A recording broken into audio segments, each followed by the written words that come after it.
সেদিনকে মুখ্যমন্ত্রী নাকি বলেছেন জাভেদ খানকে এবার সব রেগুলারাইজ করে নিন। তাহলে ডিলটা হচ্ছে যত ইলিগাল কাজ আছে, আনঅথরাইজড কাজ আছে, সব আপনি আমার হাত ধরুন, আমি সব ইলিগাল কাজ, আনঅথরাইজড কাজ সব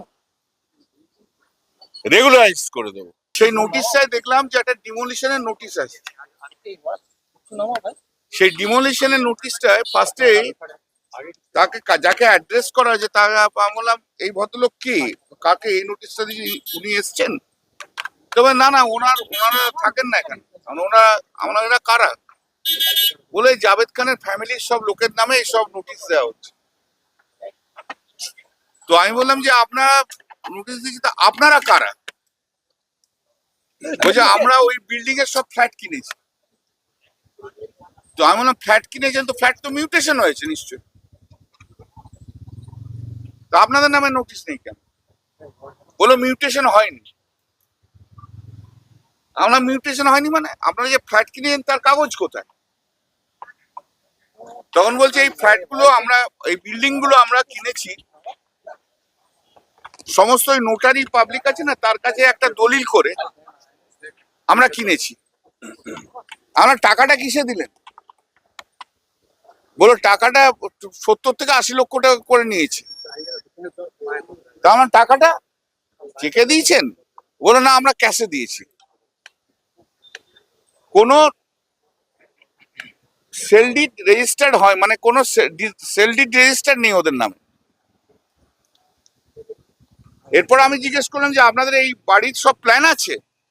বলো বাড়ির কোনো প্ল্যান নেই।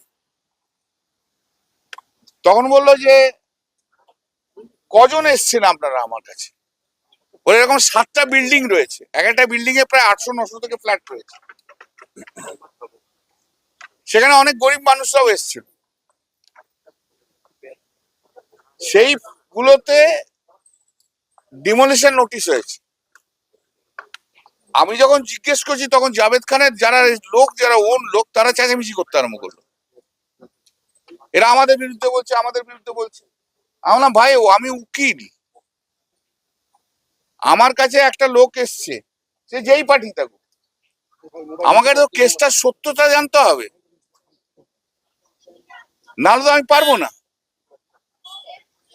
তখন বললো, তখন নোটিশ গুলো দেখে আমি বললাম দেখুন, এই বিল্ডিংটা আনঅথরাইজড হয়েছে, আমি আপনাদের বাঁচাতে পারবো কিনা জানি না, তবে আপনারা যদি মামলা করেন আমি আপনাদের কম্পেনসেশন পাওয়ার ব্যবস্থা করে দেবো। তখন প্রায় বেলা 1:30-2 হবে। তো বলো স্যার একটা কিছু করে দিন আমাকে, আর টেম্পোরারি হয়তো আমি স্টে করাতে পারবো। আর এখন 1:30-2 বাজে, আপনারা আসবেন বিকেল 4টের সময়, আমি যা কাজ করার করছি তারপর ফাইল করে দেবো। তারপর 4টের সময় আসেন।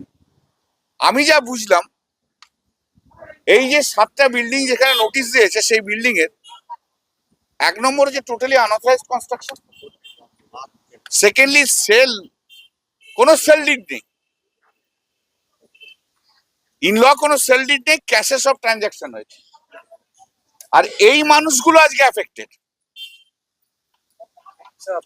জানা আমি বলছি, আমি জানান বলতে দিন, জানেন না ভাই, বলতে দিন না আমাকে।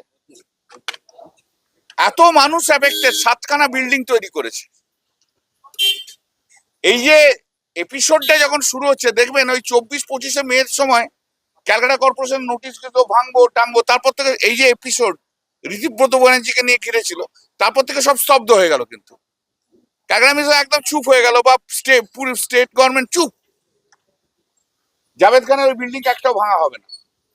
এবং আমাকে কুণাল ঘোষ বলেছে, যেদিনকে অ্যাডমিনিস্ট্রেটিভ মিটিং এ গিয়েছিল, সেদিনকে মুখ্যমন্ত্রী নাকি বলেছেন জাভেদ খানকে এবার সব রেগুলারাইজ করে নিন।